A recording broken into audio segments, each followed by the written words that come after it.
Hello everyone, how are we doing? And just hit the comments, bro. Nice one. Just so we can see who's in, and if you say hello, shout your hello back. Hope everyone's well. Saturday. It's been very hot in UK. It's a lot cooler. I'm really happy about that.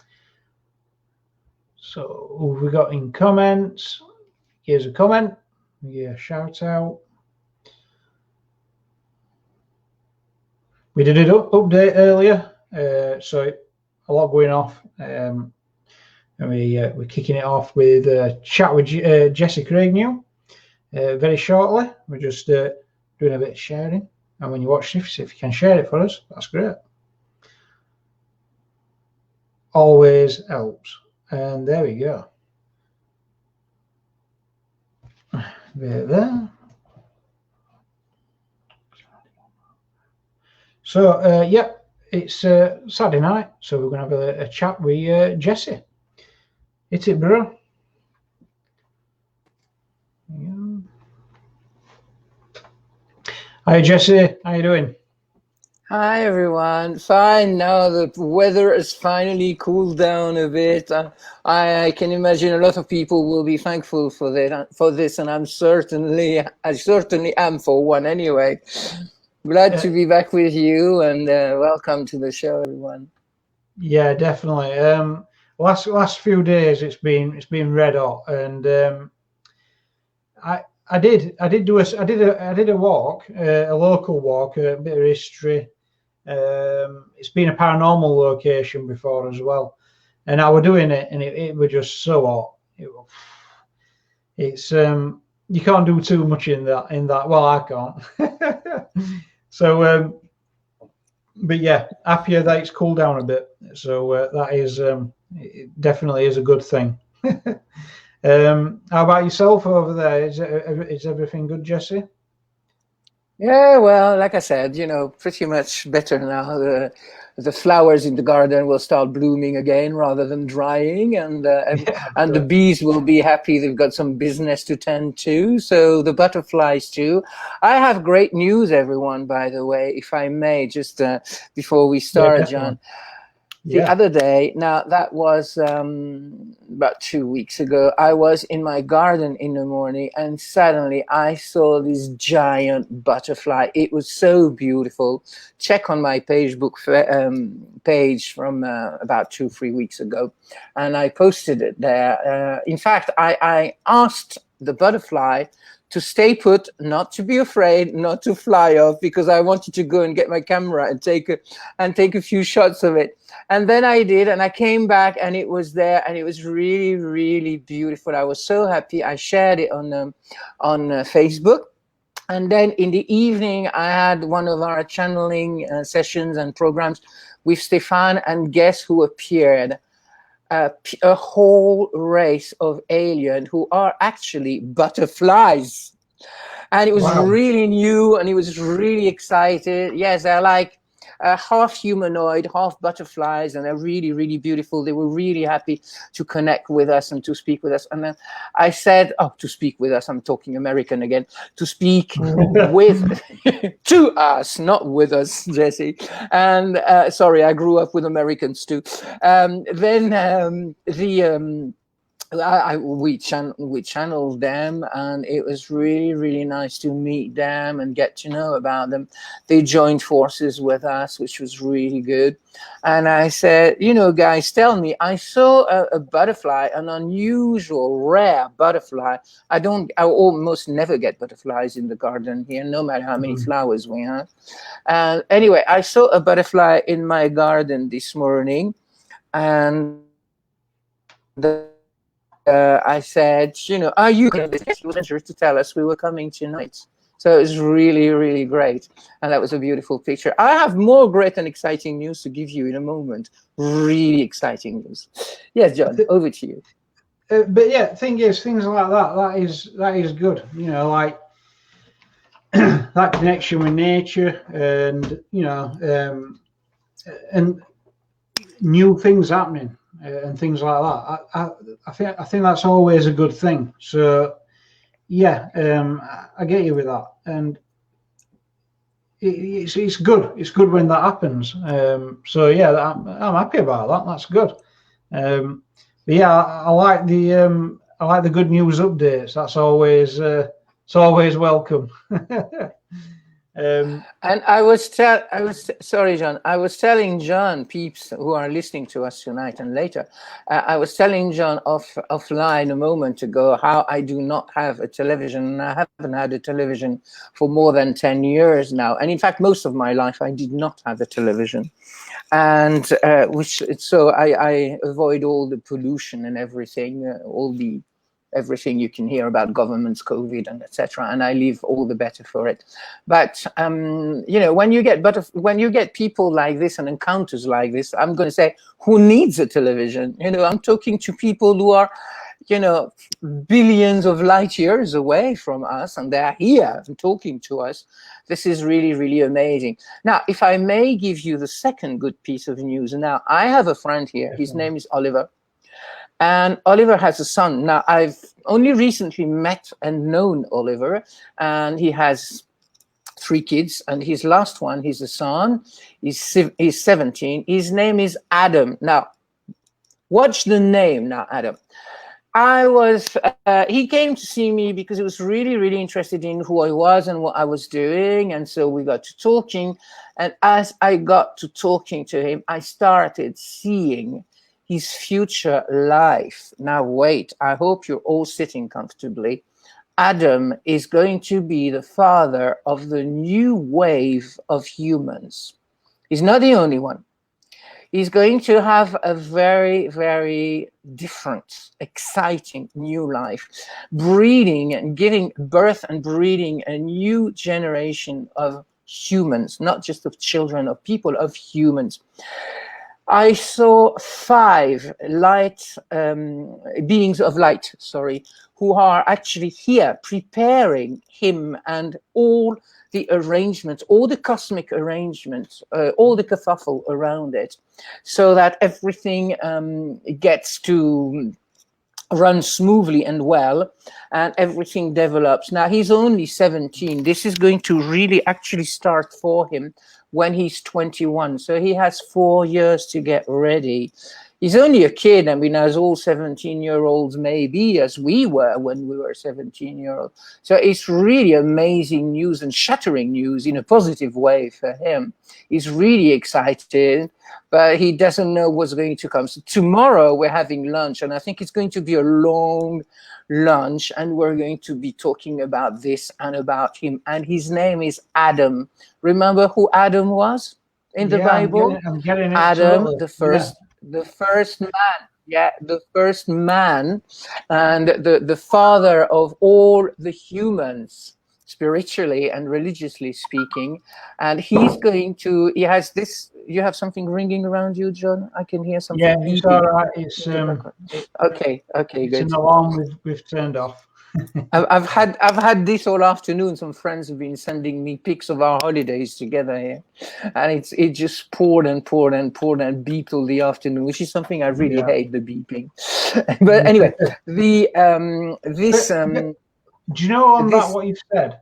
Go on, John. Yeah, go on. Adam. So yeah, when you go back, for instance, like to Adam and Eve. So I mean, when you look at it like from that biblical standpoint, there were other beings around, but Adam and Eve were first people. From what I understand, they were first couple with that human, that evolved human consciousness. So is it a cycle where it needs to happen again and we'll need to level up, that kind of thing? Is that what we're looking at? I really have no news yet. They're going to come because news has been coming down ever since and continues. I'd like to think so. Adam, by the way, in Hebrew means clay or adobe. It also means the land, the earth. Man was made out of clay. Eve was not the first woman. There was Lilith before her, and then there was Eve. Yeah, of course, the Christian, the Roman Catholic religion tends to waylay, and by the side, the story of Lilith, because she was banned, but Yeah. she was there. She was there. Of course, this is, as you said, John, as you reminded, it is from a biblical standpoint and point of view. You may or may not believe in it. Well, that's your choice, and I respect that. But remember, this is symbolic language. It doesn't have to be taken at face value. But I would certainly like to think, and I hope that you are right, John, in assuming that it is a new cycle. I really cannot wait to get more news, but it's coming down to me, in droves of information like this. It's all coming down to me. And the thing with me is, when I talk, it is really amazing. This is one of the good points to interviews, for example, when I give interviews, even more so than in the shows, but it also happens in shows, that when I start talking, I get channeled through. So I'm saying things, and I think, and after in a split second, I think, oh my God, where did I get this from? And they continue channeling this down through me. So it is a good process that works with me, and is actually comes to be true after that. It manifests literally. So this is really, really great. And we have great news here. Things are definitely going to change, because the ascension process is literally postponed as it was supposed to happen. New things are going to happen around, about, and with the ascension process. It's not going to be what it was originally meant to be, but it is going to happen in another way.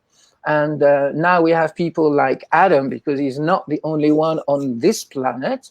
And that is just amazing and good, and such good news, like they said in the past, I feel like going down the street and shouting, hear ye, hear ye. This is the good news. It's great. Yeah. I really love this. And I'm going to be his godfather, his galactic godfather, which is all the better, as if I didn't have enough on my plate as it is. But there you go. No, definitely. It's going to keep you busy, definitely. And out of mischief, yes.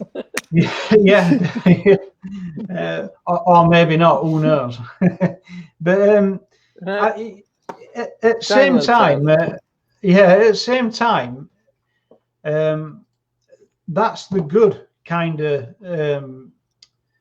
good. That's the good news on the good way of ascension and leveling up.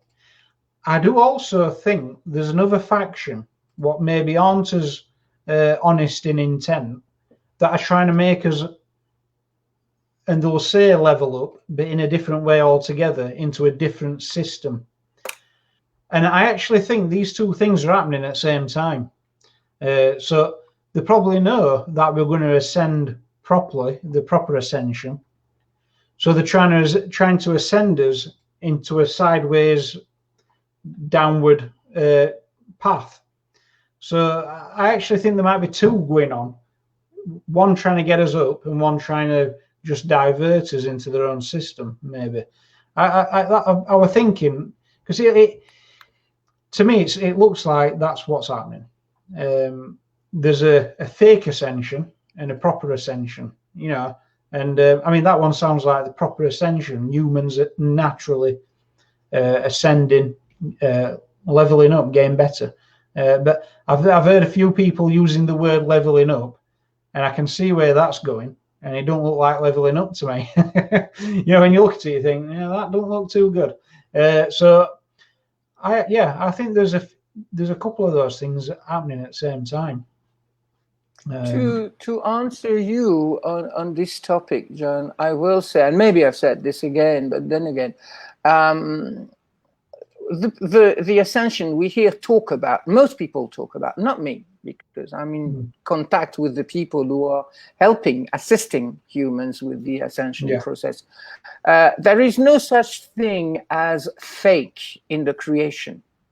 Fake is necessarily human. An ascension going down would not be an ascension, but maybe I'm creating a new word here, a descension, not descending, descending, as opposed to ascending. There are ascension processes going on all the time, everywhere in the creation. So that is, when I mean the creation, I mean the solar system, our galaxy, all the galaxies we know, and even all the galaxies we have not come to know yet, and the universe and other universes and other dimensions as well. Now, the ascension process that is about to happen, although it's been delayed, but it is about to happen still. You know, a few millennia at the scale of the universe is nothing. So if it takes thousands of years, it will happen anyway. What we need is a minimum people to be prepared, to have worked. Nobody will do the ascension for you if you have not prepared it and if you have not worked. And anybody who tells you otherwise, and I'm saying this and I'm endorsing full responsibility for this, is a liar or somebody who doesn't know what they're talking about. It's not going to happen like this. The ascension happens, ascension processes happen all the time. They have happened in the past, for example, even for humans on Earth. But they will happen for those people who have worked to better themselves, to evolve, to raise their vibrations. That takes a lot of time and work. It's really a painstaking process, but it is really good. And if we do this only and solely if we do the work, if we do our homework, will the aliens, some aliens who are in charge of this for the humans, others for other planets and other systems, but for the humans, those will come and help you. I've told you in past shows here that we live other lives in parallel lives and parallel dimensions simultaneously. Some of them come to life, and encounters also happen during our sleep. We've talked about this with you, John and Philip, on this channel. And they go back to past programs if you want to check, if you want to know more. But they will happen, but they will take time. In fact, some of us, the people who will go up in the next sort of flight, as it were, of ascension, will go up. Other people will follow later when they're well and ready. And the other people will follow. They will just take other flights or other trains, if you like, cosmic trains they are. And only when they do that. And people who refuse to do the homework and refuse to evolve, refuse to get better, refuse to come to service to others as opposed to service to self, those people eventually, their soul will be destroyed. They will be destroyed and recycled into new souls which will be created and then happen. That's for the part of the good news tonight. And in a moment, we'll have to talk about tonight's topic, I hope. I actually think, I think it helps with this topic because it's kind of like that human thing and that hybrid. I think it can help explain it, can't it? Like what can human. help, John? You know, like the whole ascension, and then being human, being an hybrid, you know, the next level, all those things. Maybe they tie in as well. The whole creation ties in. Sorry. But we need to do our part. We need to do our bit. We are here. I mean, as humans, or as hybrids, as I am, for example, we are all here for a reason. Nothing happens by chance. There is nothing good, nothing really bad in the universe. It's for us to do the work, to put the record straight, to put the world to right. Now, I was talking to people earlier on this evening, and they were talking about weeds. Weeds in your garden, for example, in your flower beds. You know, French people, for weeds, they say bad herbs, and the other flowers are good herbs. And I said, there is no such thing as bad in the universe. Everything has a use. And we were actually talking about nettles, stinging nettles. Stinging nettles work wonders on the human body. They work wonders on plants. And most people will get rid of them. They will use a lot of chemicals to get rid of them. They are survivors, by the way. They will be back no matter how much you get your axe or whatever at them. They will be back. They are here for a reason. They're very, very good for the body, for the human body. They're very good for plants and many, many other things.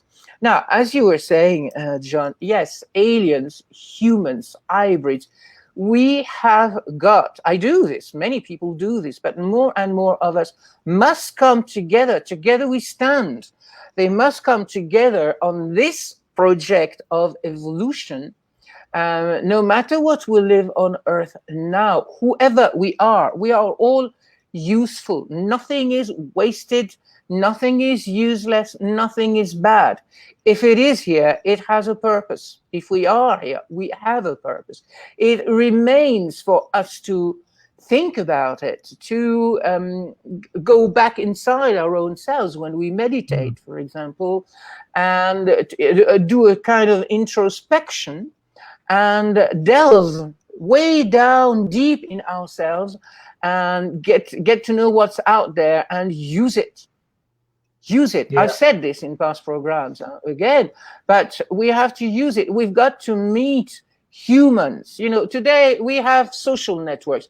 I would call them anti-social networks. People are all there on Facebook, for example, to name but one, and they click, like, share all the time. Things they don't even read, or they don't even take time to think about. You know, everything in life, I have understood from a very young age. I was not even a teenager. I was a kid, that everything we do has a purpose. Everything we get, we run into. Everyone we come across, we run into, has a purpose. They are here. Failure even is one of our best teachers. Failure is not here to beat us down. It is here to show us that there is another way. Close the door, turn the page, go and open another door, break, crash gates if you must. I've done this all my life, believe me.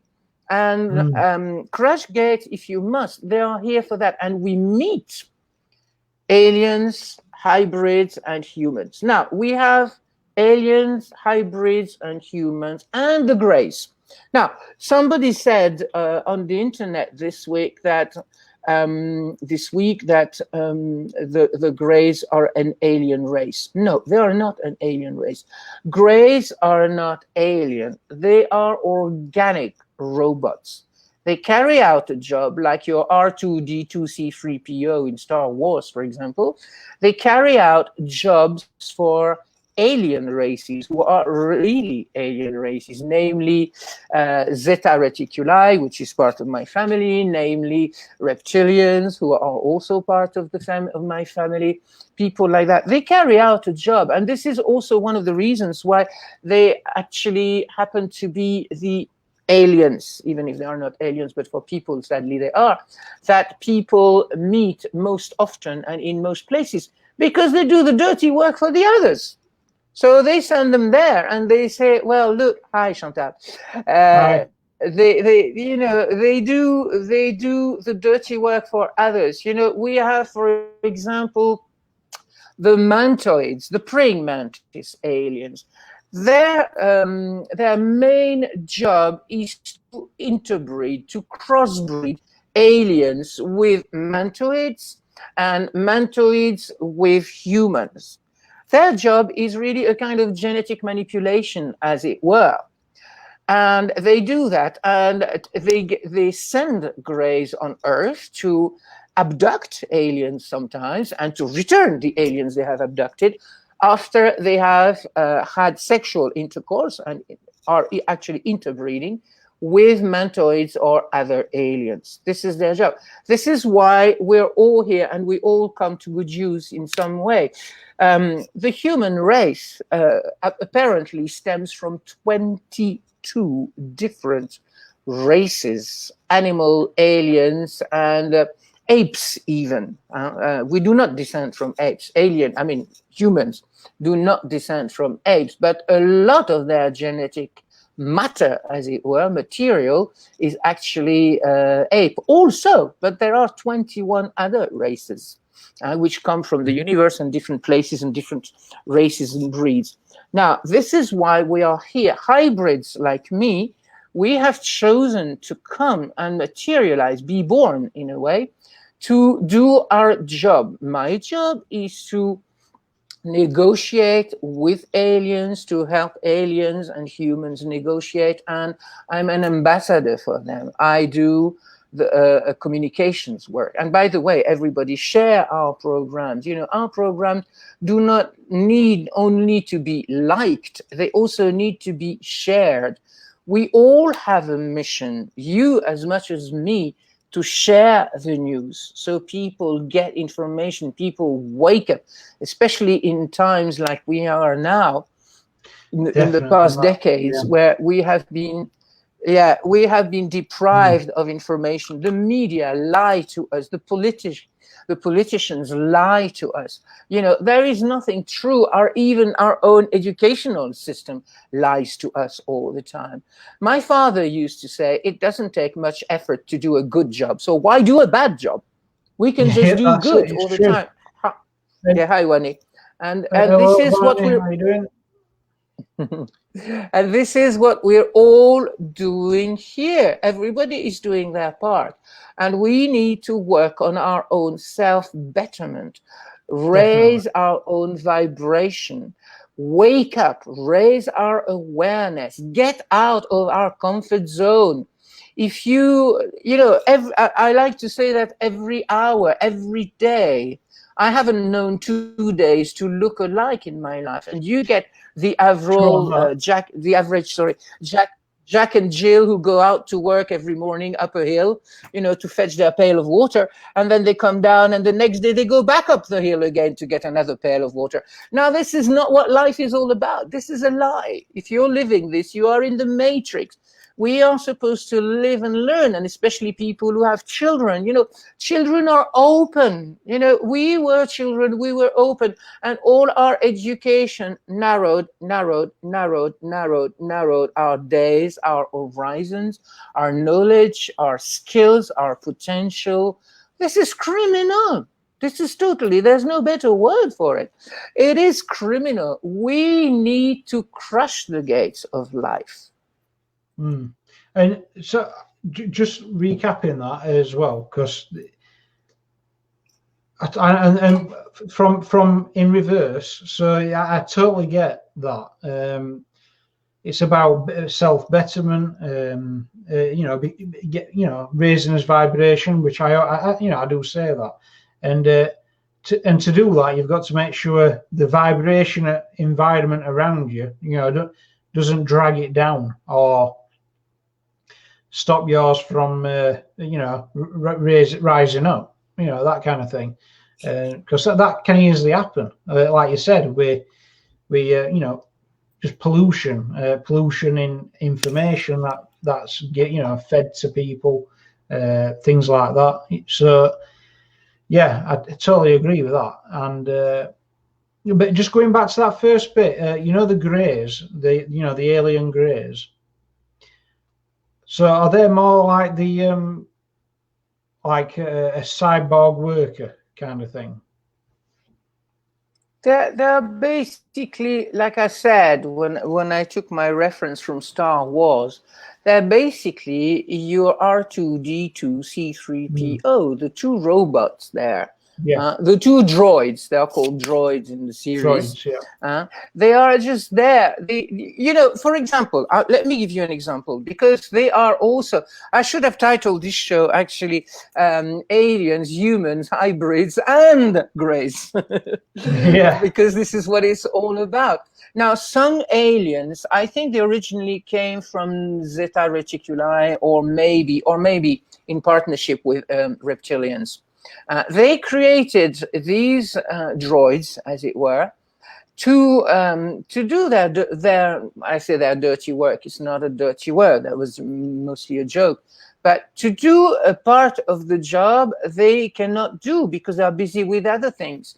Let me go back to the mantoids, for example. The mantoids, so that this is the praying mantis aliens. The mantoids, they are working with collecting DNA from different races. They collect DNA, they assist and program, as I said, intercourses, interbreeding between different races, to create new races also. Now, some of the greys now are actually evolving, and they are becoming aliens in their own full right, in the sense that some of them have been granted a soul. So they are going to be more independent. But for example, you may have a problem with something, and I don't know, you have recurring headaches, and no matter what you do, you cannot get rid of those headaches. And you realize, like it happened to me, that in fact some people are working on your head. They are putting implants, they are working on your head, and they are aliens. And those aliens are very often, I'm not saying always, but to the best of my knowledge, very often, actually working there for other more advanced races, and they may help humans with developing the brain, like I did in past lives. I worked with the Anunnaki, and I was helping the Anunnaki develop their brains, and I've done this all this life again, and I'm continuing, starting with mine. But this is one way of evolving and getting assistance from those people. They are there for a reason. They are not evil. You know, when you see films, for example, they say, oh, look at these bad aliens, the bad greys and this and that. They get a bad rap all the time. Yet nobody who talks about them actually knows them. I've met them, some of them, there are countless numbers of them, but I've met some of them. I have tried to negotiate with them because at that time I didn't know better. And then I realized, for example, oh, you know, these people, they're working on my head or on my brain. It's really a bother, and I want to get rid of them. And what you used to do, what people do now, sorry, and what I used to do was to say, okay, now listen, you guys, you go and play somewhere else and let me be, right? And then if you tell them that, they will go. And you may think, and some people will lead you into believing that, okay, they're gone, you know, you're protected, you've got rid of them. No, you're not, because the next minute they're back. Because when you send them off, you send them off, you do not ward them off. That is different. You send them off, and when they're off, they go back to their masters, and their masters tell them, well, go back to work. So the next minute they're back to work on you. Now, the idea, now what I do in my healings, in my karmic regression session, what I do is I actually channel with them, and I say, okay, I want to speak to your boss. Who are you working for? This is how I got to meet the mantis, the mantoid, and it was really amazing. I didn't know the first thing about them. I only knew that they got a bad rap because people don't like to be in a human term, it's a rape to take somebody and force them to have intercourse. There is no other word than rape for this condition and this act, this deed. So in any case, I talked to one mantoid came, and I said, okay, what are we doing here? Why are you doing this? I want to know. I really need to know, and I want to know. And then she showed me what they were doing, and she was really nice. She was totally non-aggressive. She was really nice. She was almost pedagogical, and she explained me this. And I said, okay, can we negotiate something here? And she was ready to listen. And I said, look, whatever you do, and you have to do, and we are no one to stop you. But the thing is, try and do it, taking into considerations that humans, unlike you, have feelings and emotions. They feel pain, they feel shock, etc. It can be very traumatizing for them. Can you try and find a way of doing it in a sort of softer way, if there is one? There will be one from a mantoid point of view. From the human point of view, it will not change anything because the same thing will happen. But I would really appreciate it if you made it as little traumatizing as you may do. And she was really very responsive to that. And in fact, she came back with other mantoids, and we negotiated. partnership, on everything, etc. They came back again and again. One has actually just come now, and so, you know, they're really, really very interesting people. Also, they are certainly different. You know, you see a praying mantis in your garden or in your backyard, and you think, oh, what is this? You know, and chances are you'll probably squat it or squash it, but swat it or squash it, sorry. But that's not the way to go about it. I never kill animals. I never kill insects. You know, they just go and live their own life. When I have spiders that come into my house, sometimes they happen, I just take them out and put them back in the garden. And they know that. I have actually met alien spiders, and they know that I mean them no harm. And this is the first step. And just to finish on this point, John, before I hand it back to you, the idea is, I've forgotten what I was going to say. But the idea is, you know, even from a very, very low level, you may think, oh, who am I to change the universe, etc. But you are something to change, and certainly someone to change the universe, because every deed, every action you take or do not take, every thought, it's like in the Police song, every breath you take, you know, it's the same thing, has an impact on the universe. Even a thought, you know, you may think something and then think the better of it, but the thought you had before that better of it, second thought, you know, is there. It exists. It has manifested itself in the universe, and it is there.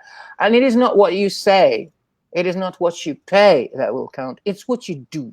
And it will count for you, no matter how little you may think you are, and believe it or not, you are not little. No matter whether you are a beginner, a newcomer to this thing, start and just do it, because everything you will do counts. Thank you, John. So I mean, that's great. We've covered that with droids and aliens. We've covered that, and I like the human aspect that we talked about earlier as well. Where we should always be trying to raise his vibration, which I totally agree with. But that bit there, what you were saying, it also says it in Bible quite a few times. And I just mention it because I've read it. What was it now? Like vision without actions is no good. So praying without action, it's no good. And it basically says, it kind of gives you a message of, if you want to be this, live like you already are, get you know, attract it. So there's intention. So like you were saying there, it's what you do, it's your intentions. And also, when you say, words are really powerful, aren't they? People sometimes just think, oh, I'll just say this. Those words are like a contract to universe saying, you know, oh, that's what that guy wants. You know, it's what that person wants, or it's what that person's really thinking.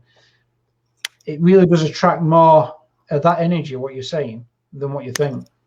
And I know there's in East, there's a lot of cultures what they try to be really careful with what they say, because they know that's how it all goes. So it's like, I do find that really interesting.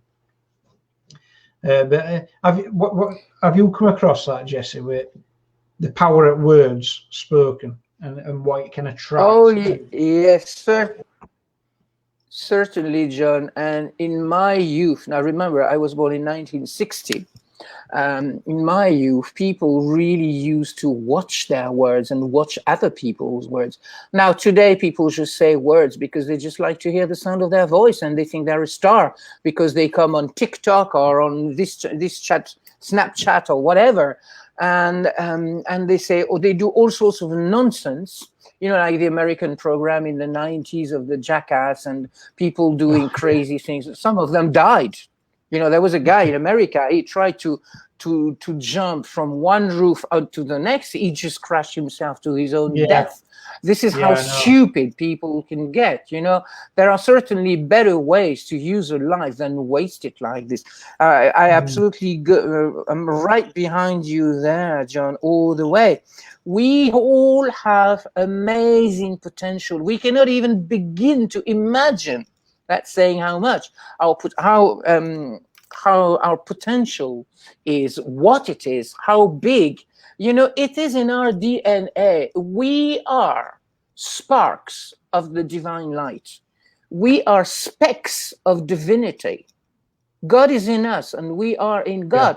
I will do a show later on. I'm preparing one. I've been toying with the idea of preparing one for years, and I've finally decided to start writing. Now, I had problems with my computers, which didn't help. I almost lost all my life. Remember, everybody, if you're looking for my life, it is in my computer on my hard disk. That's where my life is. But anyway, of course, I had no spare copy of it, as usual, you know. But thank God I retrieved everything.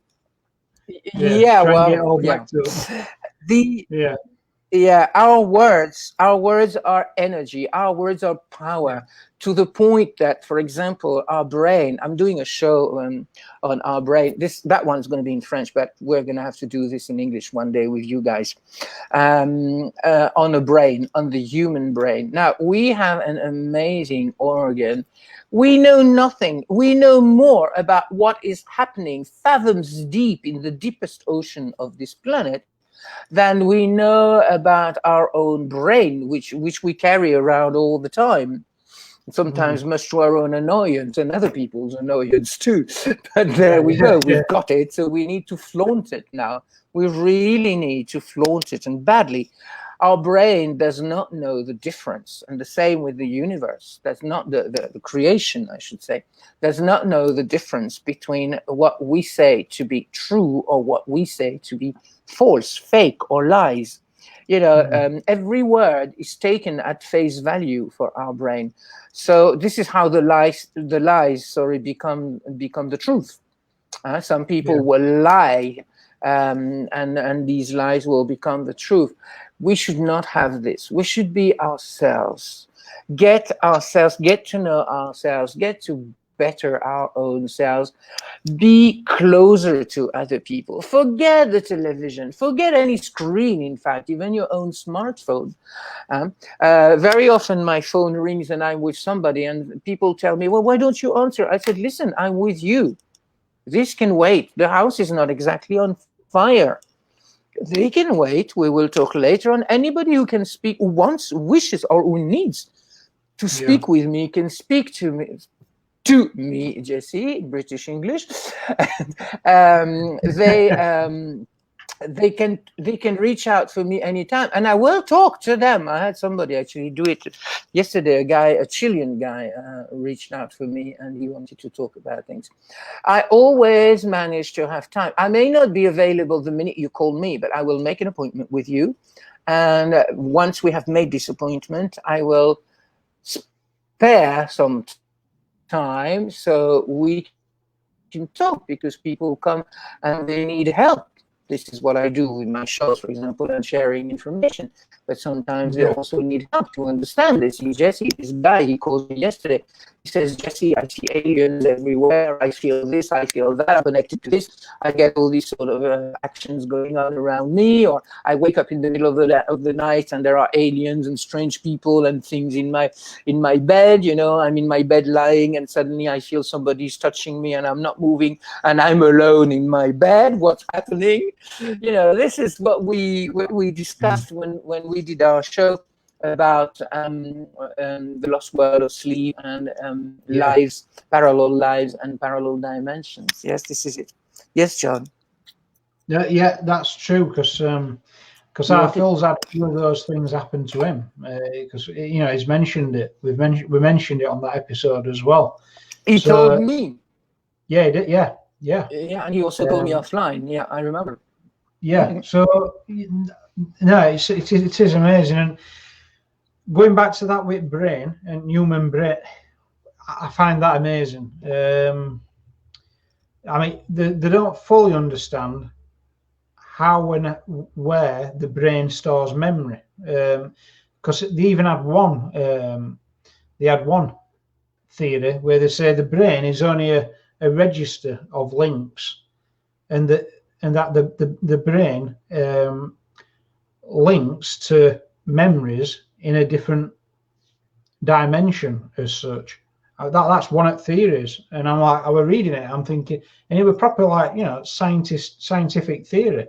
And I'm thinking, wow, it's amazing. You know, the way that the thing for human brain, and light being used by brain inside the brain. It's like you read these things and it's like, wow, there's so much going off here. And then, for instance, different, it's not even, I know it's not human, but different dogs, for instance, the different parts of a dog's brain, what's bigger and smaller, depending if it's a sniffer dog, a bulldog, or a retriever. They've got smaller sections or bigger sections, depending. And it's like, it's amazing, because if that's happening there, there's something also happening here with us. You know, even in humans, like some people's section of brain, they're not all the same, are they? You know, it's like they say it's like a fingerprint. Everyone's is different. So it's like there's so much. There's so much. One of the things that is most amazing about the brain is that it can evolve so much and so fast. This is really amazing. You know, you will not grow another arm or another leg, you know, and if you get your arm severed in an accident or amputated, your leg amputated because you've got acute diabetes, for example. What happened to, I think it was Nina Simone, who had both her legs amputated. And, you know, these things will happen. You will not grow another leg. You will not grow another arm. You will not grow an extra eye or anything. But your brain will change size, shape. We have so much potential. Again, it is down to so much potential. We are so much more, so much bigger than the human we see in the mirror when we look at ourselves, maybe in the morning, you know, women making up, men shaving, for those who shave, not me. But, you know, we're just way, or you, John, but it's way beyond that. And just to answer two of your points there, John, we do not know where the memory is stored. We do not know. We know that it's not necessarily in the brain. We do not know which part of the body our memory is stored. We do not even know whether it is in our own body. As a matter of fact, it isn't. But that's another matter. And like I said a few minutes ago, you know, the subject is so ample that it really deserves another show on that topic. But just to clear out a couple of points there. Our brain is a modem, as I like to call it. It is the box that connects our body with our life, human life, for example, for humans, to the creation and the universe, and to our soul. That is what our brain is. But inside it, a modem is basically a transmitter. You know, it just passes information this way and that's all it does. Now, the brain has been granted so much more, and especially all brains, I mean, even animal brains, they just evolve. And here I would like to give the example of the reptilians again, because the reptilians literally evolved themselves through their own work, research, and endeavors. They are they are now, but they have become great geneticians. They work with genetics. They do a lot of work. They were also in charge of one of my hybridization, for example, and with Zeta reticuli. And they do so much work. It's impossible to fathom for the human brain, even, as it were. But there are many things we know now, and beyond science. You know, the problem with scientists is they will research, for example, one topic, or the brain, for example. And they will look here because the brain is here at the tip of my pen here, and they will know, they will not look at all the ins and outs. And I mean, even from another point of view, I am a psychic. I have a lot of information to share, which no scientist will ever even access, no matter how hard they try, or even if they die trying, because like I said, you know, they're not looking in the right place. And if you're not looking in the right place, you're not going to find what you're supposed to find. But their main trouble is they don't even know they're not looking in the right place. And they don't know that they're not looking in the right place because they cannot even begin to imagine that there are other places to look. So this is going back a long way, because our culture has been funneling us down to whatever little we know, and we are... most of us are arrogant to think we know everything. We know nothing. We know nothing. I've said this, sorry, on past shows. There are things from the ancient world we cannot even understand. We don't know how the obelisks, or why the obelisks originally, for example, were built. You know, they were certainly built for a reason. We don't know how they could have all this craft, this intelligence, that engineering that happened, we are told, 3,000 or 4,000 years, or 100 years even sometimes. In fact, it's 40,000 years, sometimes 250,000 years. Yeah. But they don't want to give us the right date, because if they give us those dates, people will start a revolution. They say, hey, come on, you told us this was 600 years old, and now you're telling us it's 250,000 years old. How could this happen? We want to know. And that's happened a few times, hasn't it, where dates have changed. I mean, they are constantly updating their own history, rewriting history in effect, because they find things out, and then it becomes apparent that, you know, it weren't right in first place. So yeah, it happens, doesn't it?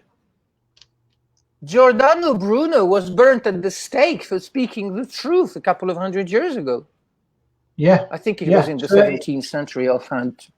And people like that, you know, they went through thick and thin of trouble, and no end of trouble, because Galileo Galilei, for example, but he managed to sell himself to the most powerful, and sneak his way, you know, through the mesh of all that evil matrix of the time, namely the Church, the Roman Catholic Church, to name but two. I mean, there is something I wanted to ask you, and it relates to, you know, humans and finding that better path, things like that, raising the vibration, awareness, vibration.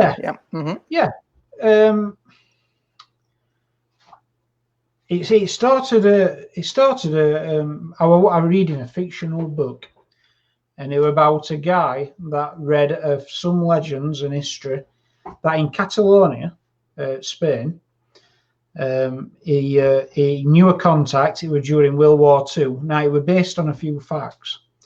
So he went over there, he got talking, he got to know some people that knew this particular area, and it was sacred to him. And they called it a labyrinth or a maze. Either way, they were calling it that. And he was like, well, why is it sacred? Why is it sacred? Things like that.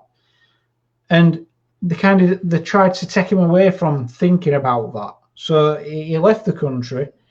After war, he went back because he wanted to know what story were with this maze or labyrinth.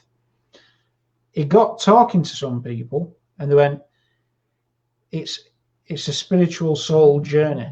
You go down there into that area, that land. It's going to take you into a labyrinth of life, and they call it like a shortcut to finding your best outcome, best you.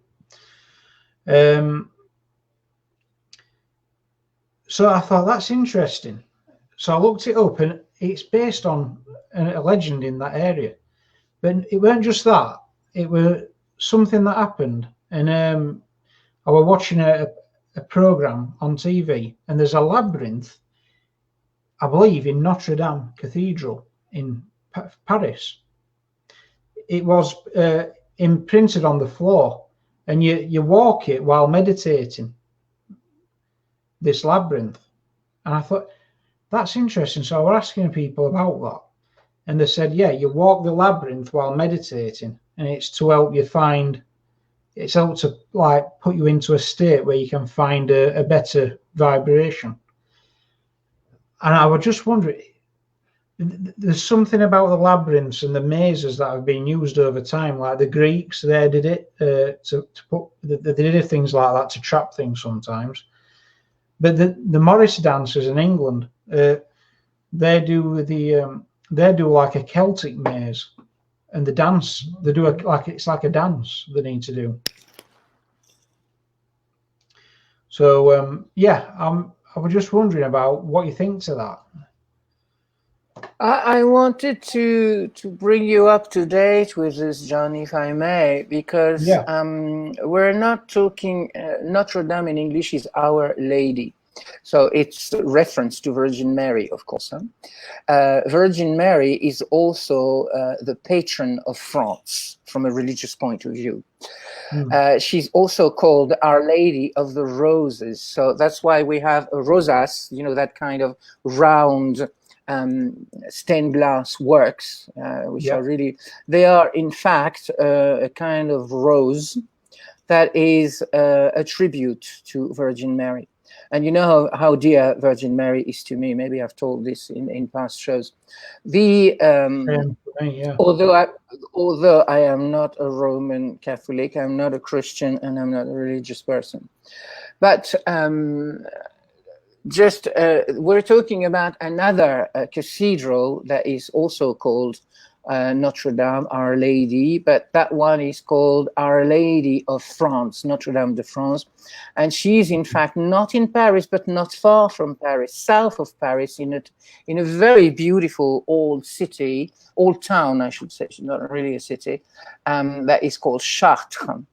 And that is really, really amazing. And it has it is called Chartres. The town is called Chartres, and I really recommend going there if you're in or near Paris anytime. And that is a beautiful, very old, very special, very unorthodox kind of cathedral even. And it has that kind of path that goes like this, a quarter of a circle, then another quarter of a circle, then a third quarter of a circle, then the fourth quarter of a circle, all meandering and weaving like that. And this is what the process you were talking about, John. This is the one, yes. It is called Notre Dame de France, and it is in Chartres. Yes. And I believe I don't know if he were a monk or not, so I might get that wrong, but the guy what put the design started the design for that cathedral, he did it to numbers of harmonics in music. Something to do with the dimensions on inside, and which sets it apart from like most others. And I found that amazing. Probably, so I'm not at all knowledgeable in mathematics and all these things. Sadly, when I was at school, college, and university, everything, absolutely every topic, you know, I was game for everything and anything. I just love learning about things and others. Sadly, I had a wild witch of the maths teacher when I was in my I don't know, fourth form or something, and she put me right off mathematics. And I really, I'm still trying, you know, 50 years later to forgive her, but I'm trying to bring myself to forgive her, because she wrote mathematics off for the rest of my life, and I really feel really frustrated and sorry for this, because I would have loved to know and learn and understand more. I'm trying hard, believe it, you know, and I have many other subjects and topics and themes of interest, but I would also like to have plenty of them. Certainly. But you know, I can never get enough. But to come back to that, yes, some of these things were In fact, I have recently come to realize that churches, anything Catholic in Europe, in fact, is not as old as we may think. It all started in the 11th century. Before that, Europe was just plainly not Catholic. It was Druidism in those days. You know, you had Druids everywhere, you had witches, you had wizards, etc. The Catholic religion was literally non-existent. It was branded and charted and developed for the purpose of the Crusades. That's where they really developed, because they needed a really massive impact on the population. And that's what made religion, like it or not, I'm sorry, this is the truth, that's what actually made Roman Catholic and Christian religion in Europe and everywhere, everywhere it was carried, like it was carried over to America from north to south, and even Asia and etc. later on. But that's where it stems from, in a word. And but there were great teachers at the time. People were not only religious people, they were very often mathematicians, philosophers. They were great thinkers. You saw that in The Name of the Rose, if you ever saw the film, you know, except that this is bad. But I would like to just maybe do a little advertising in passing here. There are programs that will help you get to know things like alien theory. I think it was on the History Channel in the UK. With Giorgio Tsoukalos. He did a great job of many things, which is complementary to what I'm doing, for example, in a sense. There is also the great book, The Holy Blood and the Holy Grail, which for me remains a must-have, must-read, because it is just full of good research and good time. But there are also people like me, and they're just everywhere in the world. Some of them even remain to find their own selves, like I did many years ago, and people like this. So to come back on the subject we have tonight, you know, the aliens are everywhere. We are, as humans, aliens here too. We were not the first people to live on Earth. Aliens were here way before us, or us in other lifetimes even. Now, there was the aliens. There are then they created, but from all times, excuse me, everyone, from all times and remote times, far back in the past, they also created, I'm back, they also created hybrids, and there were walk-ins. I could have added walk-ins. Walk-ins are entities that actually invest a human body and take over the human body snatchers, as they were called in the past from the book and film. And they do all sorts of things. There are also incarnated aliens. I know some of them. Stefan is one of them. I have a friend's son who is one of them. They are actually aliens, but in a human body. And they all are here because they have a job to do. We are all partners. We are all in this together. The idea of hybridizing different breeds from different planets, different origins, is to bring people together through people like me, because we are in touch with them, and on the one hand, and those others on the other hand, and we need to get together. I bring together galactic confederations from this galaxy, our galaxy, but other galaxies, other universes. Now we've had people come from other universes with their own confederations, whether galactic or others. One of them was a confederation of fire, which is really interesting, with fire beings from another galaxy. And I bring them together. We are at the crossroads of those people, And we are here as a kind of tie-in meeting point, if you like. And we try and tie all the resources all those people have to offer, and we have to offer, because they also need our help, and they also need our help to learn from us. They're not here again just by chance. They have a job to do. When they help us, remember, we have people around us all the time. They are not the same all our lives, but they come and go. And they come and go to meet us, to learn from us, to learn through us, as much as to assist and teach us even, which is really, really good. We are all in this together, you know, united Definitely. we stand again. It's the one word. John? Yeah, it is. And no, I'm yeah, it leaves you with a lot to think about. And I mean, that with droids, that's very, for me, it's very understandable. The different types of aliens, and then, I mean, the human aspect that we've covered, that's, again, the brain series, the brain episode, that'd be amazing, because it's, you're gonna have to hold your horses on this one, John. Yeah. But then it won't be long, I promise. It won't be long. I will try and do this for October. They might contact, or even actually helping me here. They say October. I must do this. I have in English, because the one on the brain I'm going to do at the end of this month in the French version, but I'm going to do one in English in some time. Can you excuse me for 2 minutes, everyone? I've got to go out and open the door. I will be right back. Just stay tuned. Problem. Yep. So yeah, everyone. What we will be doing is looking at these episodes. Sorry, wrong number. They're not the people I expected. Right, so yes, I will. I promise. I will. We have a lot to talk about. I really mean this. We have a lot to talk about, and there is more coming down all the time. So, you know, you're going to have more news all the time. And I even happen to update things from past shows sometimes. I haven't done many shows with you here, but maybe in a few weeks or in a few months, I'm going to be updating things. I give you good news, like when I talked about Adam at the beginning of the show. You know, I give you pieces of news.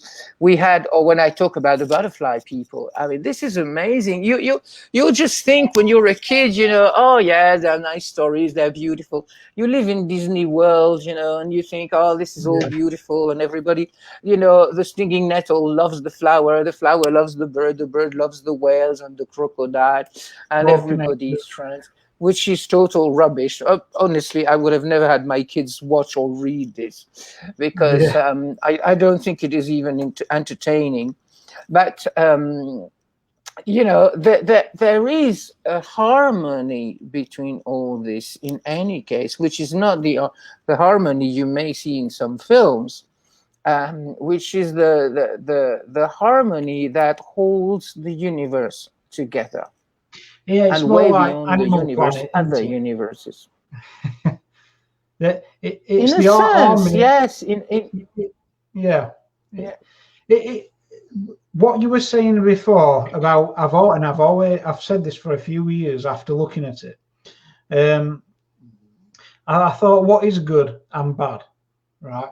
And then I looked and I thought, well, in effect, it's a human thing, good and bad. Because in nature, for instance, the lion tearing open a gazelle, it's not an evil act. It's a part of the cycle. You know, an earthquake, it's just part of the cycle. It's a bad thing when your house is right over the top of it, but it weren't intentionally against that house. You know, nature just doesn't have good and evil.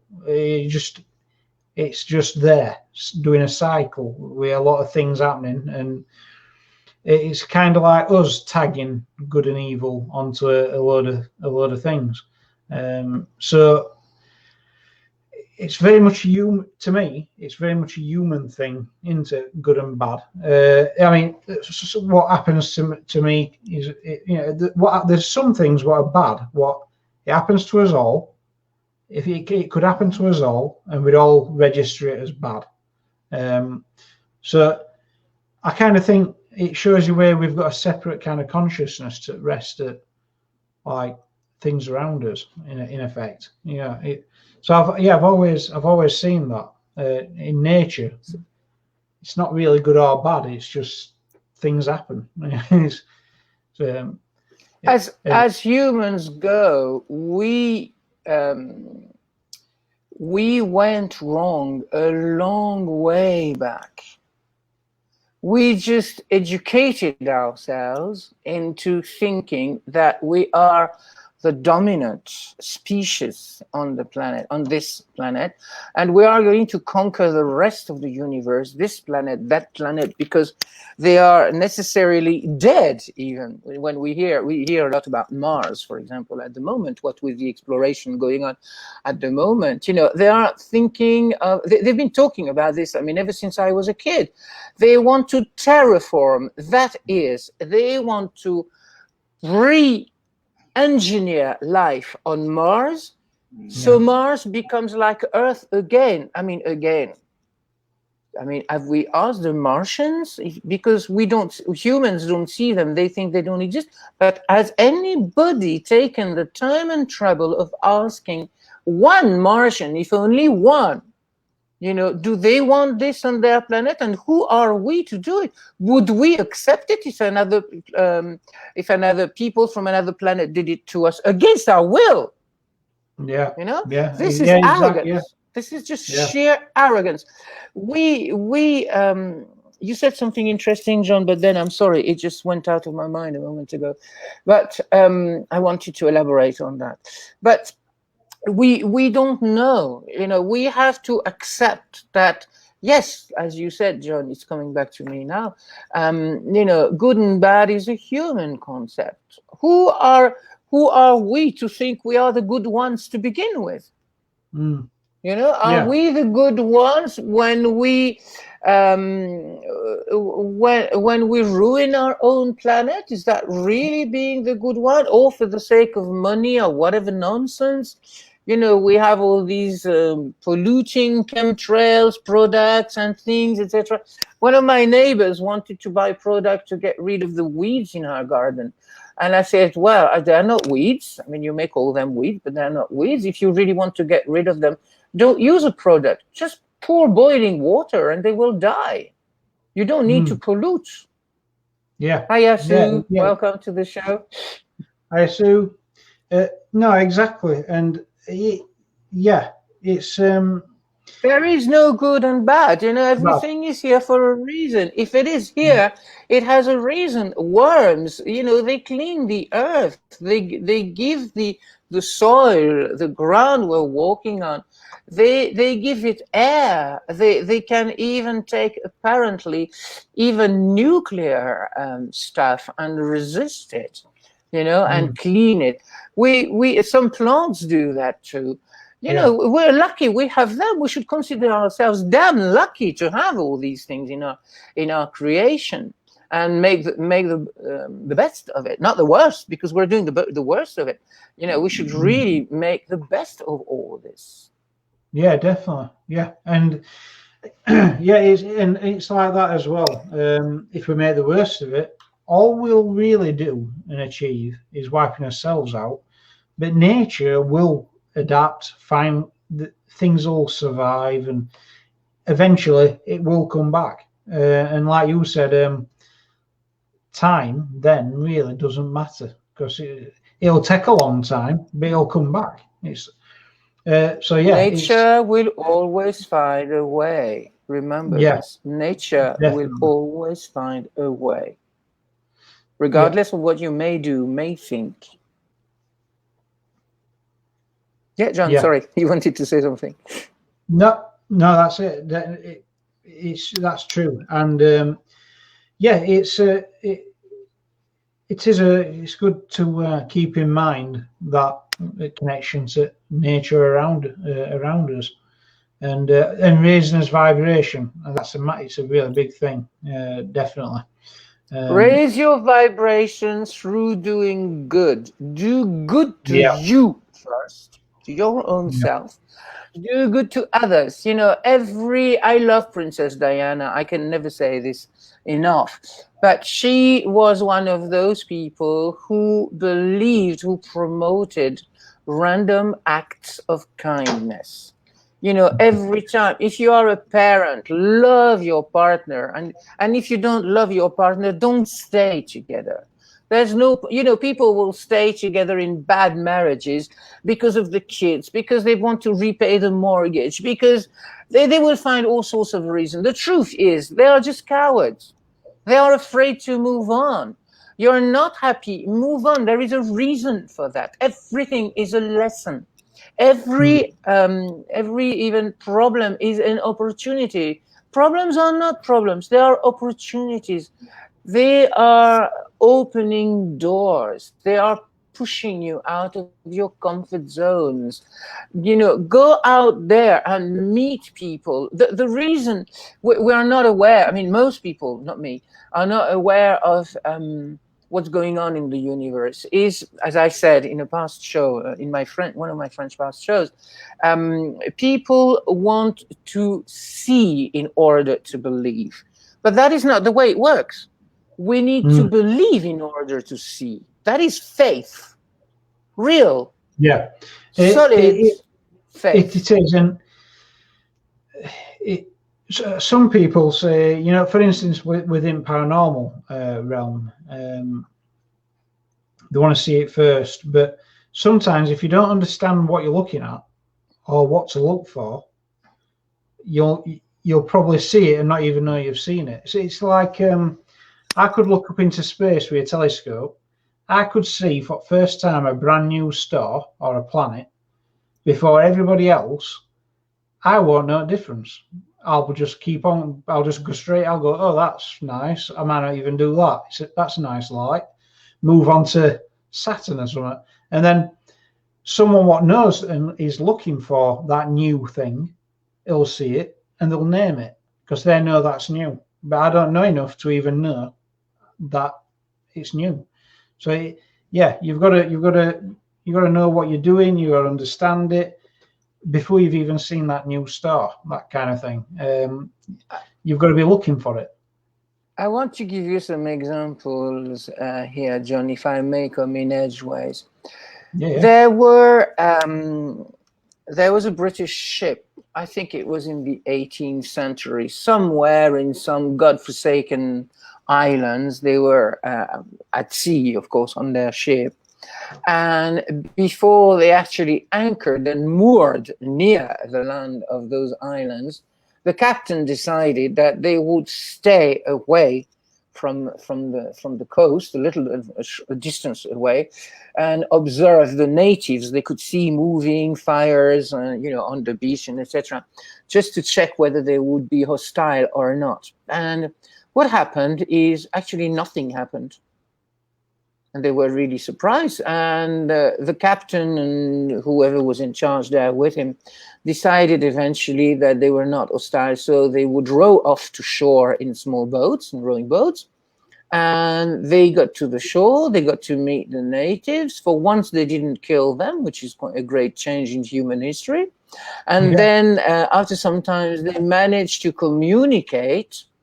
And they learned that the natives did not see them. They said, what do you mean you did not see us? You know, we're a big ship. We were a couple of 100 yards off the coast, and you did not see them. And they said, no, we never saw you. Nobody saw you. And in fact, it was understood later on through scientific research, which sometimes comes to good use, that people do not see what they cannot believe exists. For those people, big ships and people going underwater did not exist, so they could not see them, literally did not see them.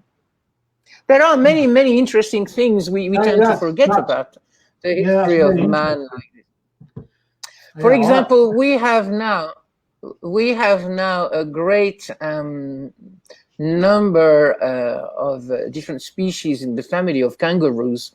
Now, when again it was the British, they arrived in Australia, and they got to meet some of the natives, the Aborigines there, and they started communicating. And of course, it was really, really difficult, especially when Aborigine language is really, really amazing, and is apparently originally a totally alien language, which I would love to put my to pick those people's brain and get to know more about them someday when I find the time, if ever. But and then somebody pointed at a kangaroo, one of the British people who were there. They were maybe scientists even, and they pointed at the kangaroo and they said, "What is that?" And the Aborigine answered, "Kangaroo." But in fact, the Aborigine answered kangaroo, which in his language means "I don't understand." It's not the name of the animal. And it has become the name of the animal from there on. Can you believe that? You know, it's really amazing the way. And again, it's the same with aliens, you know? They give us messages. Sometimes we don't, more often than not, we don't understand them, we don't see them, etc. And we attribute it to something else or give it a different dimension or different meaning, etc. We need to just hold our horses, put our cases down, as French people say, and just rewind, relax, unwind, and then stop and think. Stop, look, listen before you speak. I used to tell one of my exes who used to talk a lot, I said, listen, God gave you 2 ears to listen and 1 mouth to speak less. Then you listen. And this is what we could all do, starting with this one here. We could all do with applying this, putting this to good use, because this is what we need. We come with ideas. We have cliches about people. Oh, the French are this, but in my family, one side of the family called the other the British, and the other side of the family called the other the French. That was what it was. It was the 100-year wars all over again. I've had to live with this all my childhood. And it was funny because when I was in England and I disagreed with British people, I was the French. And when I was in France and disagreed with the French, I became the British, or the English, as they called me. And it was like this. Nobody was right and nobody was wrong, not even me. But it was because we had different perception. And people here, for example, French people, they think, I understand Italian, I speak Italian, I understand Italian. I said, you understand Italian? So why don't you talk with Italians if you understand Italian? I speak Italian, I speak with Italians. Any old time, anytime I can speak with Italians because I really speak Italian. Now you're telling me you speak and you understand Italian, but you never go to Italy, you never speak with them. Why? Because the reason is simple. You think Italian is a language you understand because you think it is very close to French. In fact, it is not that close, and even similar words don't have the same meaning. I said, this is the basics of science. Science. We have a French guy, I can't remember his name, he was a French scientist. He became an entomologist, one of those people who study insects mostly, his speciality. And because his father, when he was a little boy, his father took him out to fields, to gardens, and let him just observe. His father was a great observer. He was also a scientist. And they just observed, what are ants doing? What is every type of ant doing? Are they doing it the same way? Why are they doing this, and etc.?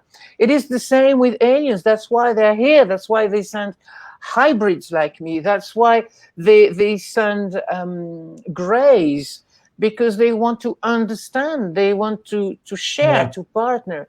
Sue has something here for us. Yes, that is so true. People only see what they want to see. Yes, absolutely, Sue.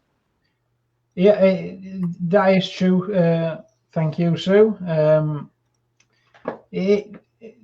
Some things as well can be so in front of people, but like that with blinkers on, they just don't even recognize it or see it, and then it kind of goes missing, and it's just blanked out of the mind. So I mean, I'm sure we've all done it at some point with something. But yeah, it definitely does happen.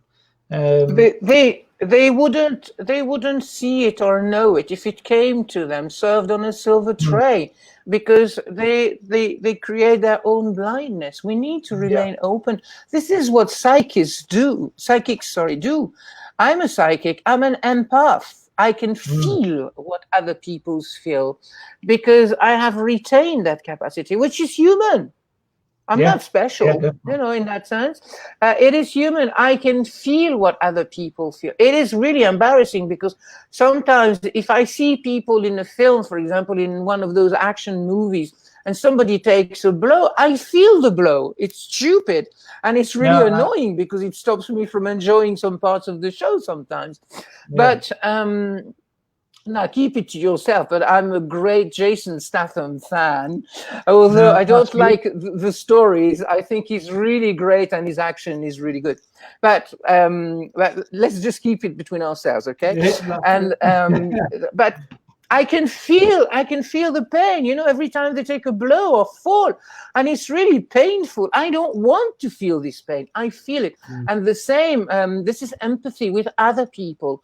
I can understand their pain. I can see pain before they know their own pain. And I tell them, you have a problem here. And most of the time people live with their own pains and they don't even remember them. They've learned to live with them. And I tell them, oh, what is this problem you have in your right knee? And they say, I don't have a problem in my right knee. I say, oh, that's really strange because I feel a problem very strongly there. No, Jesse, I assure you, I have no problem with my right knee. I say, well, fine, good for you, if you have no problem. And then the next minute they tell me, oh, yes, I have this problem. My knee joint comes, gets twisted, or I have problems. And I said, you don't call that a problem in your right knee? I said, I call it a problem. And I said, listen, I can help you with that and sort it out because I can heal with bioenergy. And I usually do it. But this is what we are. And we need to know our own self. Know thyself. I don't remember who said that. Was it Pascal or somebody? Or maybe, one of those great philosophers. Maybe it was Pascal. I'm not sure. But anyway. It's been great tonight, Jesse. And it's got a few things in my mind that I'm going to write down because... just like that brain episode, I like that one. I've got a couple others in mind now, and I think they'll be great to cover and to look at. But I have some homework, John. I have some homework because maybe you will remember last time you and I talked on this show. So it was like 2 shows back, I think, if my memory serves me right. And we said, you brought up the topic of portals. Do you remember? And Stargates? Yes, Stargates. And I said I would do a show. I said I would do a show. And I've been working on this. And I will deliver one day, sooner than later. Well, Jesse, what could we be looking at next? As next episode? Well, maybe we could do the brain. What do you say? Oh, yeah, definitely. Yeah.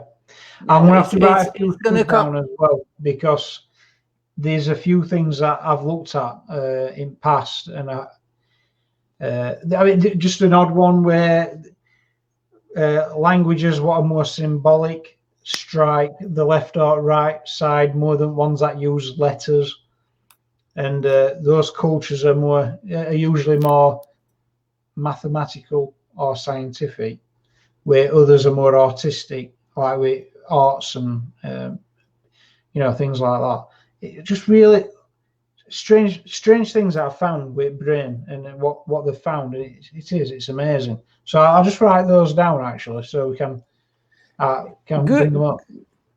Yeah, good idea. In actual fact, we all have the same potential. There is no gift as such. People like to believe, this kid is gifted in this or that or the other. We just answer the call we send, in fact, the call we made, I should say, before we were born. We wrote our own destiny. Let me give you an example, which is my own, so I know best. All my life as a kid, just stay tuned, Sue, we're coming. All my life, I have wanted to be, ever since I was a kid, a singer and a dancer. And did I work hard on it until I literally broke my back and I had to stop and give up everything. And recently, I was in a channeling session with Stefan again. And I said, well, can you ask our guys there why I don't, every time I try something with music, I've written hundreds of songs. It never gets anywhere. Nobody wants to hear it. And I'm sure they've got at least some of them have got a lot of great potential. I've written musicals. Nobody wanted to hear. I've tried and tried and tried, and I will probably die trying. But, and I said, why every time? It's like somebody is turning me away or pulling me or pushing me away in another direction. And they answered, Jesse, you're not here to do that. So this was not my objective when I came into this life. I may have some fun with music and dancing, and why not? And even give some fun to other people and pleasure and entertainment. But in fact, my main mission was not that. So I had to go back I had to go back to my alien friends and work with them, back to the drawing board and do everything. And now apparently they agree with me. They're really great. They give me great help. They're amazingly good. And more come. And as I said before, in droves. So I'm really amazed and I really love it. I can still do my music on the side anyway, but don't tell them. That's it. Add it in there. No, on the slide. That's it. Just inject it in there every now and again. I'm not giving up. No, never. Not me. It's been great tonight. Thank you, Jesse. And thank you, John and Philip, for having me. Yeah, definitely. And we'll arrange next one, but within next week or so, if that's okay. And look forward to that next episode. Thank you for people in comments, and it's left me with quite a few things to think about. So I'm going to be writing a couple of things down actually. So like always. So it's been really good. I've enjoyed it. Yeah, we've all got to do our homework now and then. Definitely, and I enjoy that. So like you said, it's about learning. I'm a scavenger. There are when you talk to anthropologists or ancient historians and etc., there were hunters and gatherers back in the past. I have always been a hunter and a gatherer. I was on both sides. And I haven't stopped. And I will die trying because I can never get enough. I think that's why I'm like that, definitely. Yeah. Great minds alike, John. Great minds alike. Yeah, that's it. I'll use that. Well, thank you very much, everyone. Thank you, Jesse.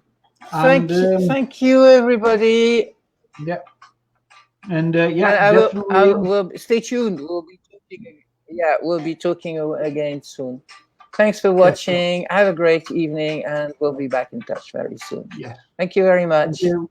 Bye-bye now. Bye.